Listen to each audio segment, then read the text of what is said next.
नमस्कार दोस्तों, साहित्यिक कहानियों के इस चैनल कहानियाँ जिंदगी की पर मैं शैली नारायण एक बार फिर आप सभी साहित्य प्रेमियों का बहुत बहुत स्वागत करती हूँ।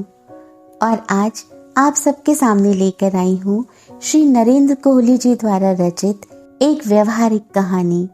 कहानी का नाम है नमक का कैदी।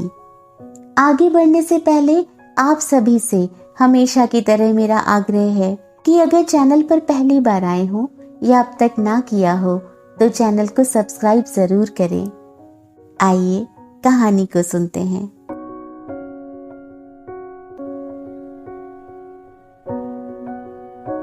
इस बात को कई महीने हो गए थे। सदा ऐसा नहीं होता था, ना ही लगातार होता था। किसी किसी समय ऐसा लगता था कि मेरी सांस फूल रही है या मेरी छाती फट रही है। जब कभी मैं जरा सा तेज चलता था, ऐसा हो जाया करता था। तब मैं जहां होता वहीं रुक जाता या फिर बहुत ही धीरे धीरे डग उठाता था।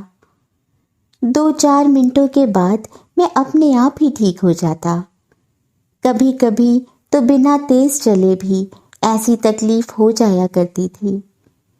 कहीं जाना होता, बस पकड़नी होती, रेलगाड़ी में सवार होना होता, मुझे चिंता सी लग जाती मेरे पहुंचने से पहले कहीं बस निकल ना जाए, गाड़ी में कहीं बहुत भीड़ ना हो। चिंता मेरे मस्तक से उतरकर छाती में आ जाती। कहीं कहीं सुइयां चुभने लगती, फिर दर्द होने लगता और छाती फटने लगती। दम फूल जाता, जैसे कई मीलों से दौड़ता आया हूँ। सांस तक लेने में कठिनाई होने लगती, जैसे फेफड़े खाली भी हों और उनमें सांस समा भी ना पाए। मुझे रेलगाड़ी याद हो आती, यार्ड से या प्लेटफॉर्म पर लगती हुई एकदम खाली गाड़ी, लोगों की भीड़, सब लोग एक साथ भीतर घुसने के प्रयत्न में। छोटे से दरवाजे में फंसे 10-10 आदमी, खाली डिब्बा, और फिर भी यात्री भीतर न जा पाए, दरवाजे में ही जम जाए। ऐसे समय में लगता मैं गिरकर बेहोश हो जाऊंगा, पर ना कभी गिरा ना बेहोश हुआ। बहू से मैंने एक दिन चर्चा कर दी, यूं ही कह दिया, पर बहू चिंतित हो उठी। दिन भर वह बालकनी पर टंगी टंगी बेटे की प्रतीक्षा करती रही। या तो मुझे खाना देने भीतर आई या फिर 2-1 बार यह देखने भी आई कि मेरी छाती सचमुच फट तो नहीं गई, उसमें छेद तो नहीं हो गया। जिस प्रकार फटी फटी आंखें और मुट्ठी में अपनी साड़ी का पल्लू भींचे भींचे वह मुझे देखने के लिए भीतर आती, उससे मुझे लगता था कि वह सोच कर आती है कि भीतर आने पर देखेगी कि मेरी छाती फट गई है, उसमें आर पार छेद हो गए हैं, और वह झटपट उन छेदों में अपनी साड़ी का पल्लू ठूंस कर उन्हें बंद कर देगी। पर बेचारी को ऐसा कोई अवसर नहीं मिला। शाम को बेटा घर आया तो बहू ने उसे सीढ़ियों में ही सब कुछ बता दिया। बेटा अपने कमरे में न जाकर मेरे कमरे में आ गया। उसने बड़ी चिंतित मुख मुद्रा में मेरा हाल चाल पूछा। मैंने उसे बता दिया। उसने अपनी नाराजगी जताई कि मैंने उसे पहले क्यों नहीं बताया, और डॉक्टर को बुलाने चला गया। बेटे ने एक नहीं कई डॉक्टरों को बुलाया। डॉक्टरों ने मुझे देखा भाला, ठोका पीटा और कहा कि मुझे कोई बीमारी नहीं है, केवल बुढ़ापे के कारण ही यह सब होता है। बुढ़ापे में आदमी के स्नायु कमजोर हो जाते हैं, इसलिए सोच विचार से, चिंता से या शारीरिक थकावट से ऐसा हो जाता है। बुढ़ापे का कोई इलाज डॉक्टरों के पास है नहीं, इसलिए मेरी बीमारी का भी कोई इलाज उनके पास नहीं था। उन्होंने मुझे सोचने विचारने, चिंता करने और शरीर को थकाने से मना कर दिया। मैंने अकेले में बहुत सोचा। क्या मैं सोचता विचारता हूँ? क्या मैं चिंता करता हूँ? क्या मैं शरीर को थकाता हूँ? सोच सोचकर मेरे सिर में दर्द होने लगा। पर मुझे एक भी अवसर ऐसा नहीं याद आया जब मैंने जानबूझकर सोचा हो, या योजना बनाकर कभी चिंता की हो, या अपने शरीर को कभी थकाया हो। मैंने तो सदा उसे आराम ही दिया है। बहुत सोचकर मैं इस निष्कर्ष पर पहुंचा कि सोच विचार आ जाता है, चिंता लग जाती है और शरीर अपने आप थक जाता है। मेरे पास भी अपनी बीमारी का कोई इलाज नहीं था। उस दिन मैं अपने घर के नीचे वाली सड़क के बाजार तक गया था। मेरे सिगरेट समाप्त हो गए थे, वे तो मुझे लाने ही थे। सिगरेटों के लिए मैं कभी भी बेटे या बहू को नहीं कहता था। मैं सीढ़ियां उतरकर नीचे आ गया।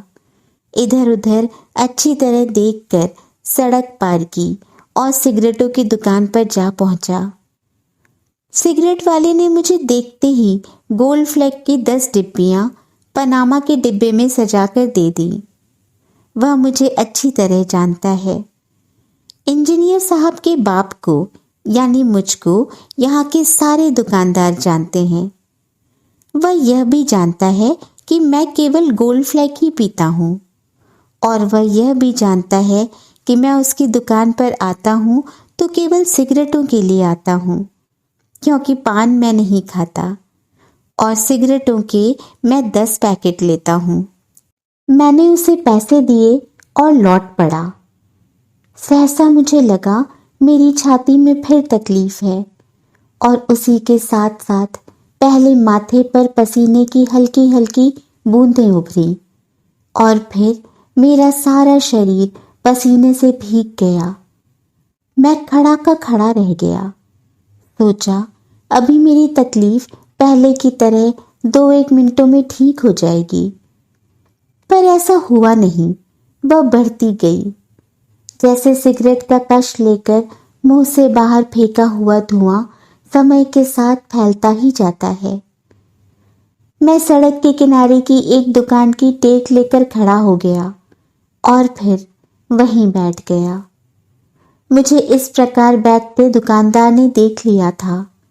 वह दुकान से नीचे उतर आया। साथ के और 2-3 दुकानदार भी आ गए। वे लोग मुझे उठाकर मेरे घर छोड़ गए। घर पर अकेली बहू थी। बेटा काम पर गया हुआ था। बहू ने मेरी हालत देखी तो एकदम घबरा गई। उसने झटपट पहले डॉक्टर को फोन किया और फिर बेटे के दफ्तर। डॉक्टर 5 मिनटों के भीतर ही आ गया और उसके देखते हुए ही बेटा दफ्तर से आ गया। डॉक्टर ने बेटे को मुझे जल्दी से जल्दी बड़े अस्पताल पहुंचाने के लिए कहा। उनका विचार था कि मुझे दिल का दौरा पड़ा है, किसी भी समय मेरी हृदय गति रुक सकती थी। मेरी छाती फट रही थी और मैं हैरान होकर सोच रहा था कि इस बार तकलीफ लंबी जरूर खिंची थी, पर यह पहली बार नहीं हुई थी। 2-1 मिनटों के लिए ही होती थी। पहले तो किसी ने इसे हृदय रोग नहीं बताया था। उन्होंने तो इसे मेरा बुढ़ापा ही कहा था। फिर इस बार एक ही तकलीफ के क्या अलग अलग नाम भी हो सकते हैं? या बुढ़ापा और हृदय रोग एक ही बीमारी के 2 नाम हैं? बेटा जिस टैक्सी में दफ्तर से आया था वह अभी नीचे ही खड़ी थी। उसी में डाल वह मुझे बड़े अस्पताल ले गया। मेरा दिल डूब रहा था। धीरे धीरे जैसे मैं बेहोश सा हो रहा था। मेरे चारों ओर डॉक्टरों की एक भीड़ सी घिर आई थी, जैसे बंदर या रीछ का नाच देखने के लिए बच्चों का झुंड घिर आता है। वे लोग मुझे देख रहे थे, छू रहे थे। मुझे बहुत से यंत्र लगाए गए, टांगों पर, बाहों पर, छाती पर। और फिर जब मुझे लगा कि अब मेरी छाती फट जाएगी और मैं मर जाऊंगा, तब उन्होंने मुझे एक इंजेक्शन दे दिया। रात को लोग सोने वाले थे तो मैं जागा। देखा डॉक्टर साहब राउंड पर हैं। उन्होंने मुझे बताया मुझे पलंग से नीचे नहीं उतरना होगा, इसलिए पलंग के चारों ओर जंगला लगा दिया गया है। तकिए के बिना सोना होगा, इसलिए तकिया हटा लिया गया है। मुझे हर समय लेटे रहना है, उठकर बैठना भी मना है। मुझे पूरी तरह आराम करना होगा। खाने के लिए मुझे दूध मिलेगा, मक्खन निकाला हुआ, और कुछ भी नहीं। नमक, घी और सिगरेट बंद। मैं डॉक्टर साहब को देखता रहा। मेरे सामने शीशा नहीं था, पर मैं समझता हूँ कि मेरा मुंह अवश्य ही भौचक सा खुल रहा होगा। डॉक्टर साहब ने मेरे चेहरे से कुछ तो समझ ही लिया होगा। तसल्ली देते हुए बोले, भगवान का धन्यवाद करो कि समय पर अस्पताल पहुंच गए। 2-4 मिनट भी देर से आते तो तुम्हें कोई नहीं बचा सकता था। यदि कहीं रिलैप्स हो गया तो बस छुट्टी। डॉक्टर के जाने के बाद मुझे नींद नहीं आई। क्या सुबह ये लोग मुझे बाथरूम तक भी नहीं जाने देंगे? ये लोग चाहते हैं कि मैं यहीं लेटा रहूं। ये लोग मुझे बिस्तर पर ही बेड पैन देंगे। बिस्तर पर बेड पैन, छी छी, कितने गंदे हैं ये लोग। साले कितने साफ बनते हैं और बिस्तर और टॉयलेट में कोई अंतर ही नहीं मानते। 3 दिनों के बाद दूध पीते हुए सहसा मुझे उबकाई आ गई और मैंने सारा दूध उलट दिया। मुझे दिन में 6 बार मक्खन निकाला हुआ दूध दिया जाता था। घर से सेब और संतरे आते थे। मुझे लगा कि मैं अब और मीठा दूध नहीं पी सकता। नमकीन चीज के लिए मन बहुत तरस रहा था। मुझे भूख लगती थी, अंतड़ियां कुलबुलाने लगती थीं। पर जब नर्स दूध का गिलास लेकर आती तो मेरी भूख मर जाती। दूध दूध, मुझे उबकाई आने लगती। 1 महीने के पश्चात उन्होंने मुझे पलंग से उतरने और टॉयलेट तक चलकर जाने की अनुमति दी। टॉयलेट जाने की मुझे कोई प्रसन्नता नहीं हुई, पर अब मैं घर जाकर कोई नमकीन चीज खा सकूंगा, इस बात की मुझे खुशी थी। मैं पलंग से उतरा तो मेरी टांगें कांप गईं। मैं लड़खड़ाकर फिर से पलंग पर बैठ गया। मैंने अपने शरीर को देखा। मैं पहले से बहुत दुबला हो चुका था। इस दुबले पतले शरीर का बोझ भी मेरी टांगें नहीं उठा पा रही थी। मुझे पता ही नहीं लगा कि मेरे भीतर क्या होता रहा, पर डॉक्टर को अपने सामने पा जैसे मेरे भीतर उबाल आ गया।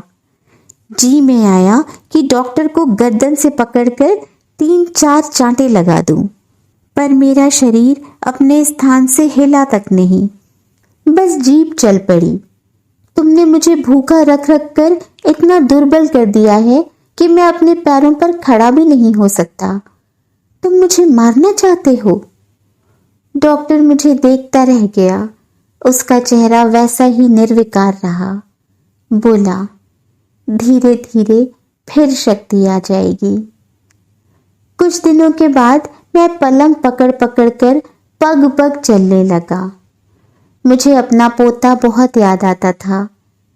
वैसे तो मैंने अपने बेटे को भी बैठते, खड़ा होते, सहारा लेकर डगमगाते हुए चलना सीखते हुए देखा था, पर मेरा पोता अभी पिछले वर्ष ही इस प्रकार चलता था। मैं उसे अपनी उंगली पकड़ा देता था और वह 2 डग भरकर गिर पड़ता था। मैं और मेरा पोता एक ही स्तर पर आ गए थे। मैं नए सिरे से चलना सीख रहा था। उस दिन मुझे दही और चावल खाने के लिए दिए गए। मुझे लगा मेरे दांत चबाना भूल गए हैं। 2-4 बार चबाने पर ही मेरे जबड़ों में दर्द होने लगता था। एक तो वैसे ही फीके फीके दही चावल मुझे अच्छे नहीं लगे, और फिर यह थकावट। मैंने थाली परे सरका दी। पर दूसरे ही दिन मुझे बहुत तकलीफ हुई। यह तकलीफ पहली बार से बहुत ज्यादा थी। मेरी छाती फटी जा रही थी। मैं पसीने पसीने हो गया था। मेरा दिल डूब रहा था और अपने चारों ओर खड़े डॉक्टरों की भीड़ में मैंने अपने बेटे और बहू को पहचाना था।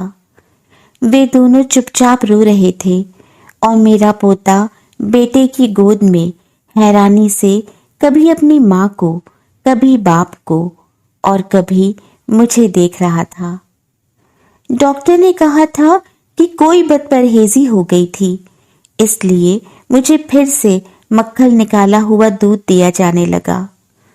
मुझसे बैठा भी नहीं जाता था। दवा पीने भर में मैं हांफने लगता था। मैंने डॉक्टर को बहुत धीरे से और काफी मैत्रीपूर्ण ढंग से सलाह दी। डॉक्टर, कोई दवा देकर मार डालो, ऐसे भूखे क्यों मारते हो? डॉक्टर हंस पड़ा, बोला, हम आपका ठीक इलाज कर रहे हैं। आपको जानबूझकर दुर्बल किया जा रहा है। हम आपके शरीर की चर्बी गला रहे हैं। उस दिन बेटा शाम को मुझे देखने के लिए आया तो मैंने उससे कहा, मुझे घर ले चलो। डॉक्टर अभी नहीं मानते, बेटे ने कहा। ना माने, मैं बोला, फिर भी मुझे ले चलो। यहाँ आपका इलाज हो रहा है, वह बोला। ये लोग मुझे धीरे धीरे मार रहे हैं।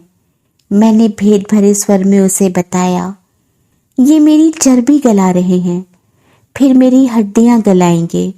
ये लोग मुझे जीवित घर जाने नहीं देंगे। तुम अब रोज अस्पताल मत आया करो। इनसे पूछाओ कि मेरा शरीर लेने के लिए तुम्हें कब आना चाहिए। बेटा रो पड़ा।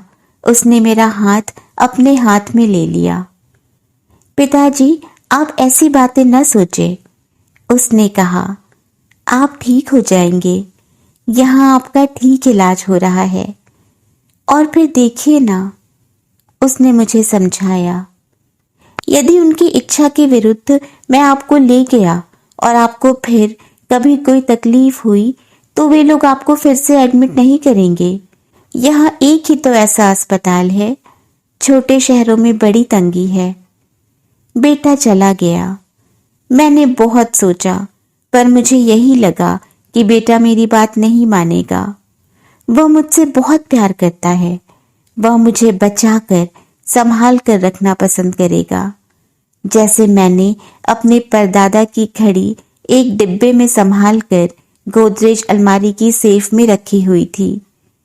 वह घड़ी चलती नहीं थी, बस पड़ी थी। डॉक्टर आया तो मेरे भीतर से जैसे कोई और बोला, डॉक्टर, मुझे कुछ खाने को दो। अपने भीतर के इस व्यक्ति को मैं नहीं पहचानता था। वह बहुत दीन था। अपनी माँ से चॉकलेट मांगते हुए भी मेरा पोता इतना दीन नहीं होता था। फिर मैं तो इतने वर्ष का हो चुका था।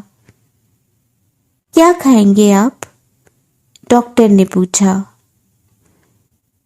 डॉक्टर, दूध पीते पीते मैं तंग आ गया हूँ, यह मैं बोला, पर उसके बाद मेरे भीतर का वही अपरिचित बोला, डॉक्टर, मुझे दे दो कोई नमकीन चीज। अच्छा, नमक का एक चम्मच ही दे दो। उस अपरिचित के मुंह में नमक के नाम पर ही पानी आ गया था। नमक आपके लिए विष है, डॉक्टर ने कहा। आपको नमक नहीं दिया जा सकता। आपको ब्रेड का एक सादा स्लाइस और उबली हुई बिना नमक की सब्जी मिल जाएगी। उबला हुआ पपीता और उबले हुए बीन्स मुझसे 2 दिन भी नहीं खाए गए। पपीता भी भला कोई सब्जी है, और बीन्स उबले हुए बिना नमक के। हद तेरी। शाम को बेटा आया तो मैं बरस पड़ा। तुम मुझे घर ले जाना नहीं चाहते, अस्पताल में ही मरा हुआ देखना चाहते हो। मुझे कुछ खाने को नहीं देते, तरसा तरसा कर मारना चाहते हो। ऐसे मर गया तो खाने के लिए प्रेत बनूंगा मैं, प्रेत। बेटा चुपचाप मुझे देखता रहा, कुछ भी नहीं बोला। और जब मैं बोल चलकर शांत हो गया, वह मुझे दफ्तर के बारे में बताने लगा। बेटे के जाने के बाद मेरे भीतर बहुत हलचल रही। मुझे किसी नाटक का रिहर्सल याद आ रहा था जिसमें बहुत शोर शराबा होता है, डांट टपट होती है और विशेष प्रकार का ठीक ठीक अभिनय करने का बार बार प्रयत्न होता है। डॉक्टर के आने पर फिर मेरे भीतर का अजनबी जागा। उसने हाथ जोड़ दिए और बहुत विनीत स्वर में बोला, डॉक्टर साहब, मुझ पर दया कीजिए। डॉक्टर ने बहुत आश्चर्य से मेरी ओर देखा। मैंने आज तक उससे इस प्रकार बात नहीं की थी। क्या चाहिए आपको? उसने पूछा। मैंने स्टेशन जाने वाली सड़क के मोड़ पर एक मैला सा कपड़ा बिछाकर बैठे एक बूढ़े को कई बार देखा था। उसकी दाढ़ी बड़ी होती थी, आंखों में गांठ जमी होती थी और मुंह के दो किनारों से लार बह रही होती थी। वह जमीन पर सिर टेक कर कहा करता था, 1 पैसा बाबा। मैंने पाया कि वह बूढ़ा अपना कपड़ा झाड़कर अपने स्थान से उठ बैठा है और आकर मेरे भीतर बैठ गया है। वही बूढ़ा डॉक्टर से बोला, मुझे भूखा ना मारो, मुझे कुछ दो खाने के लिए, यह सब मुझसे नहीं खाया जाता। मछली खाएंगे आप? डॉक्टर ने पूछा। मछली? मेरे मुंह में पानी आ गया। मछली? हाँ डॉक्टर, मछली। डॉक्टर कागज पर लिखकर चला गया। मैं अपने पलंग पर लेटा हुआ मछली का स्वाद याद करने का प्रयत्न कर रहा था। मुझे मछली खाए बहुत दिन हो गए थे। मेरे मुंह में उसका स्वाद नहीं आ रहा था, पर फिर भी मैं अच्छी तरह जानता था कि मछली बहुत स्वादिष्ट चीज है। मैं कैसा भुक्कड़ हो गया हूं। मोड़ पर बैठने वाले को अपने भीतर से बाहर धकियाकर मैंने सोचा, यदि लोगों को पता चल जाए कि मैं खाने के विषय में क्या क्या सोचता हूं, तो मेरी क्या इज्जत रह जाएगी। मेरे बेटे के विषय में लोग क्या सोचेंगे कि उसका बाप कैसा व्यक्ति है। पर मैं अधिक देर यह सब नहीं सोच सका। मेरे मस्तिष्क में मछली तैरने लगी थी और मेरे भीतर फिर वह मोड़ वाला बूढ़ा आ बैठा था।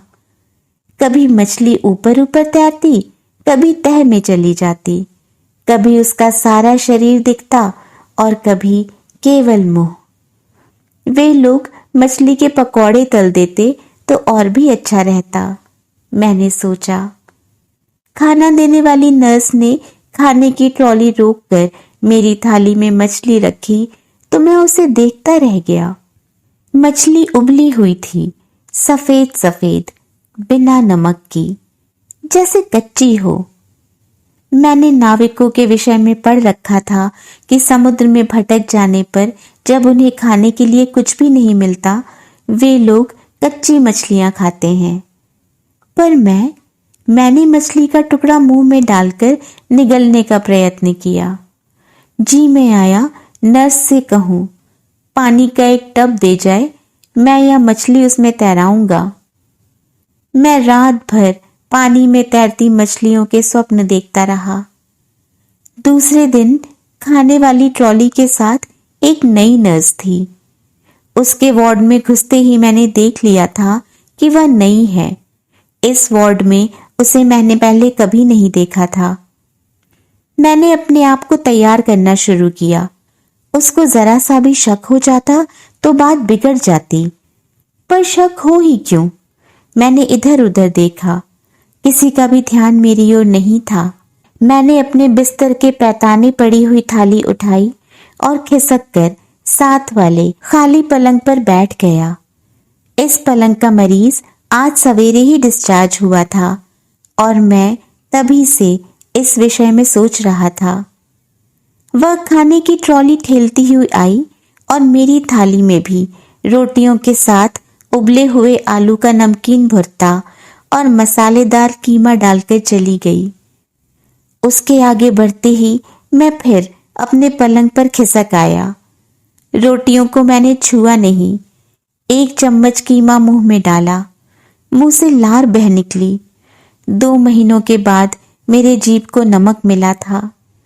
नमक तो नमक, इसमें तो और भी मसाले थे। सहसा मेरी रीढ़ की हड्डी पर भय की छिपकली रेंग गई। किसी ने भी मेरी थाली में कीमा और आलू का नमकीन भुर्ता देख लिया तो थाली छिन जाएगी। मुझे लगा मेरे भीतर हिंस्र पशु है जिसके नाखून और दांत बहुत पैने हैं और वह किसी को चीर फाड़ कर खा जाने को तैयार बैठा है। यदि किसी ने मुझसे मेरी थाली छीनी तो मैं अवश्य उसको मार बैठता। नई नर्स को वार्ड के अंत तक जाते जाते अपनी भूल का एहसास हो गया। मैंने जल्दी जल्दी कीमा निगलते हुए देखा। वह बार बार अपने कागज उलट पुलट रही थी। फिर वह तेजी से लौटी और आकर मेरे पलंग के पास खड़ी हो गई। भय की छिपकली मेरी रीढ़ की हड्डी से चिपक गई थी। मैंने थाली को अपने दोनों हाथों की पूरी शक्ति से पकड़ रखा था, पर मैंने देखा नर्स मेरी ओर नहीं बढ़ रही थी, ना ही वह मेरी थाली छीन रही थी। वह अपने हाथों में कागज पकड़े भौचक खड़ी थी। उसकी दृष्टि मेरे पलंग के साथ लगे हुए टीन के बोर्ड पर थी जिस पर लिखा था बॉइल्ड। मेरी पकड़ अपनी थाली पर ढीली हो गई। मैंने अपने चेहरे पर मुस्कान लाने का प्रयत्न किया और धीरे से बोला, सिस्टर डरो नहीं, मैं किसी को नहीं बताऊंगा। वह अपनी स्तंभित अवस्था में से उभरी। किसी को मत बताना प्लीज। मैंने स्वीकृति में सिर हिला दिया और वह चली गई। अब कोई जल्दी नहीं थी। मैंने अपनी थाली को देखा। कीमा मैं खा चुका था। आलू का भरता मैं मजे मजे में खा रहा था। बचपन में मैं इसी प्रकार चॉकलेट मुंह में डालकर चूसा करता था और जब अचानक याद आता कि चूसने से चॉकलेट समाप्त हो जाएगी तो चूसना भी बंद कर देता था। बस उसे मुंह में रखे भर रहता था। जब मुझे लगा कि थाली में भुर्ता कम रह गया है, मैंने चम्मच में कम कम लेना आरंभ कर दिया और बहुत देर तक भुर्ते का आनंद लेता रहा। मैं बहुत दिनों के बाद आज मुस्कुराया था। मेरा मन कर रहा था मैं जोर जोर से हंसूं, पूरे वार्ड में दौड़ता फिरूं और चीख चीख कर डॉक्टरों से कहूं, तुम सब पागल हो। शाम को फिर पुरानी नर्स ड्यूटी पर थी। ट्रॉली आकर मेरे पास रुकी तो उसने थाली में उबली हुई बीन्स के साथ कई टुकड़े उबली हुई मछली के डाल दिए। सिस्टर प्लीज, मैंने कहा। मुझे लगा मेरे भीतर आ बैठने वाला अजनबी अब मेरे साथ एकाकार हो गया। मैं अब उसे स्वयं से अलग नहीं कर पाता था। क्या है? नर्स ने पूछा। सिस्टर, थोड़ा सा कीमा। मैं घिघियाया, मुंह का टेस्ट बदलने के लिए। ओ नो, उसने ट्रॉली आगे ठेली। Not for you. मैंने बड़ी कठिनाई से स्वयं की थाली को उसके सिर पर पटक देने से रोका। मेरी बाईं ओर वाले पलंग पर भी एक मरीज आ गया था और दाईं ओर के पलंग वाले मरीज से भी मैंने काफी जान पहचान कर ली थी और मेरा मस्तिष्क सुबह से एक योजना पर काम कर रहा था। नर्स खाना देकर चली गई। इतनी सारी चीजें, मैंने कहा। मैंने देखा बाईं ओर वाले मरीज ने मेरी बात सुन ली थी और मेरी थाली की ओर देख रहा था। आप मछली खाएंगे? मैंने मुस्कुराकर बड़ी आत्मीयता से पूछा। उसने कुछ नहीं कहा। सोचता रहा कि क्या कहे। मैंने अपने पलंग से उठकर मछली के 3-4 टुकड़े उसकी थाली में डाल दिए। उसने मुझे बहुत मना किया पर मैं नहीं माना। यह आपने ठीक नहीं किया, वह बोला। अब आप क्या खाएंगे? मेरे पास काफी है, मैंने कहा। वह नहीं माना और उसने जबरदस्ती अपनी गोभी की सब्जी मेरी थाली में डाल दी। हल्दी में रंगी पीली पीली नमक मिर्च वाली गोभी मेरी थाली में पड़ी थी। मैंने पहले जीभ अपने होठों पर फेरी और फिर मुंह में आया पानी गटक गया। जी में आया अपने पलंग से उतरकर अपने पड़ोसी मरीज के पैर पकड़ लूं और कहूं कि वह रोज इसी प्रकार अपनी थोड़ी सी सब्जी मुझे दे दिया करे।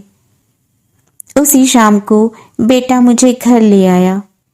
घर आकर उसने बताया कि डॉक्टर कई दिनों से मुझे डिस्चार्ज करने की सोच रहे थे, पर उसने मुझे बताया नहीं था कि कहीं मैं और जल्दी मच जाऊं। मैं घर आकर बहुत प्रसन्न था। हर घड़ी की चिक चिक समाप्त हुई।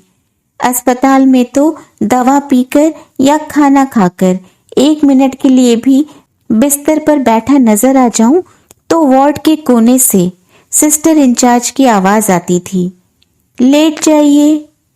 और फिर खाना। सिगरेट को भी जी तरस कर रह गया था।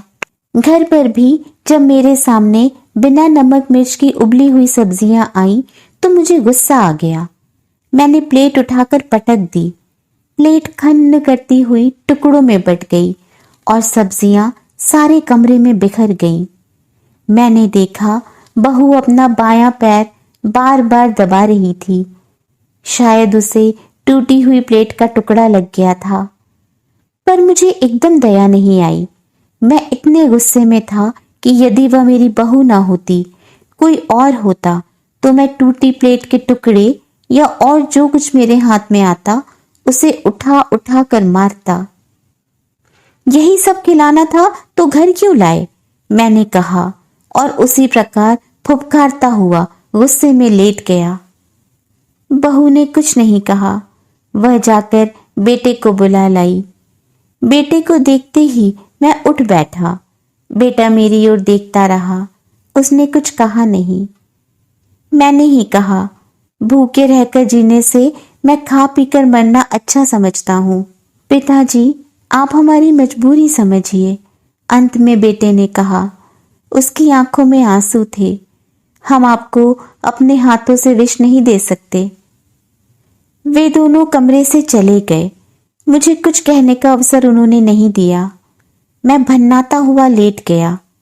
नौकरानी आकर कमरा साफ कर गई और बहू दोबारा मेरा खाना लाई। इस बार वह वही सब्जियां स्टील की थाली में लाई ताकि मैं बर्तन न तोड़ सकूं। मैं तभी समझ गया, बेटा और बहू अपनी जगह पर पक्के हैं। वे मुझे नमक नहीं देंगे। डांट डपट या क्रोध से काम नहीं चलेगा दोस्त। मैंने अपने आप को समझाया, बुद्धि से काम लो। दूसरे दिन बेटा दफ्तर चला गया और बहू अपने कमरे में कुछ पढ़ने लगी, तो मैंने खेलने के बहाने अपने पोते को बुला लिया।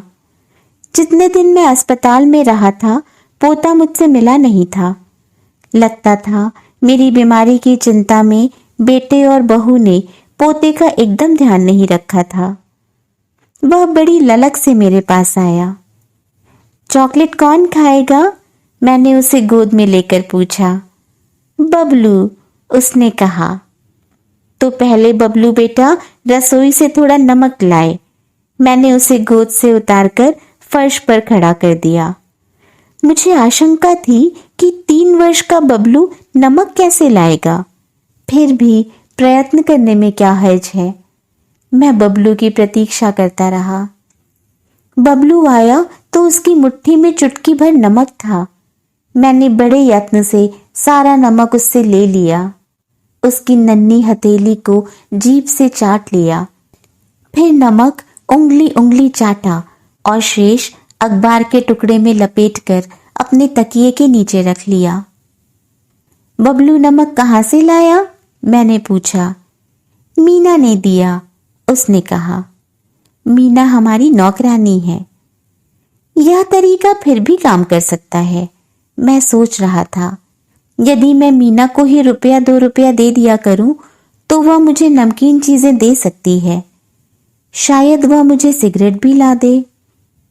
सिगरेट, चॉकलेट, बबलू अपनी मांग कर रहा था। पापा शाम को बाजार से ला देंगे। मैंने उसे कमरे से बाहर कर दिया। मेरे दिमाग में सिगरेट का धुआं था। बबलू बुरा सा मुंह बनाकर चला गया। उसे मुझसे इस धोखे की आशा नहीं थी।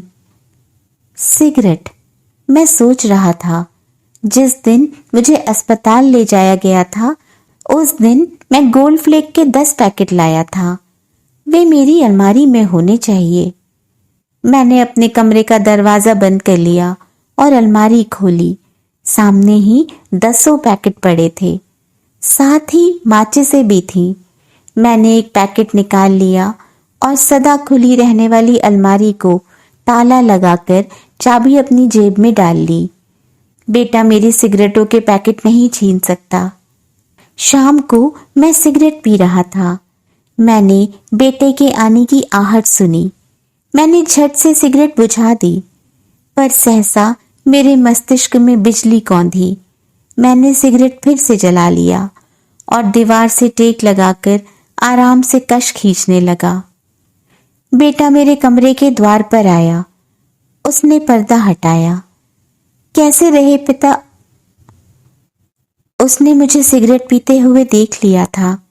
वह झपट कर आया और उसने मेरे हाथ से सिगरेट छीन लिया। आपको सिगरेट कहाँ से मिले? उसने पूछा। मुझे अधिक प्रयत्न नहीं करना पड़ा। बड़ी सुविधा से मैं कह गया, बहू ने मंगवा दिए थे। अब झूठ बोलने में मुझे कठिनाई नहीं होती थी। काफी अभ्यास कर लिया था। बेटा मेरे कमरे में रुका नहीं, वह अपने कमरे में चला गया। मैं अपने कमरे में बैठा बेटे और बहू की लड़ाई सुनता रहा। बेटा जोर जोर से चीख रहा था। बहू पहले तो धीरे धीरे बोलती रही, फिर वह भी तेज हो गई।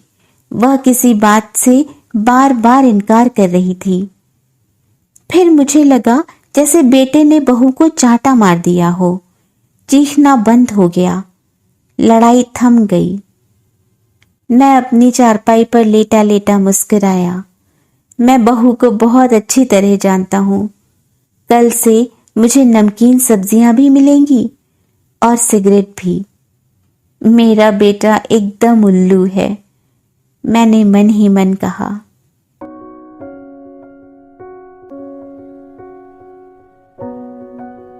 दोस्तों, अपनी बीमारी के चलते बेस्वाद भोजन और भूख से जूझता हमारी कहानी का वयोवृद्ध नायक अपनी स्वादेंद्रियों को संतुष्ट करने के लिए कब एक दयनीय मरीज से एक पर पीड़क आनंद जैसी मनस्थिति का शिकार हो गया, यह उसे खुद भी न पता चला।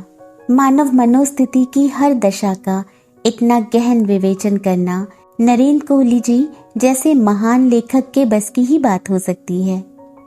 इसी यथार्थवादी कहानी के साथ मैं शैली अब आप सबसे इजाजत लेती हूँ। बहुत जल्द फिर मिलूंगी एक और नई कहानी और कुछ और ऐसे ही दिलचस्प किरदारों के साथ। तब तक अपना और अपनों का बहुत सा ख्याल रखें। पसंद आए तो कहानी को लाइक और शेयर ज़रूर करें। चैनल पर पहली बार आए हो या अब तक ना किया हो तो चैनल को सब्सक्राइब ज़रूर करें। कहानी, लेखक और प्रस्तुति से संबंधित आपके कोई भी विचार और सुझावों का सदा ही स्वागत है। हमें कमेंट बॉक्स में लिखकर ज़रूर बताएं। स्वस्थ, सुरक्षित, प्रसन्न और संवेदनशील रहें। नमस्कार।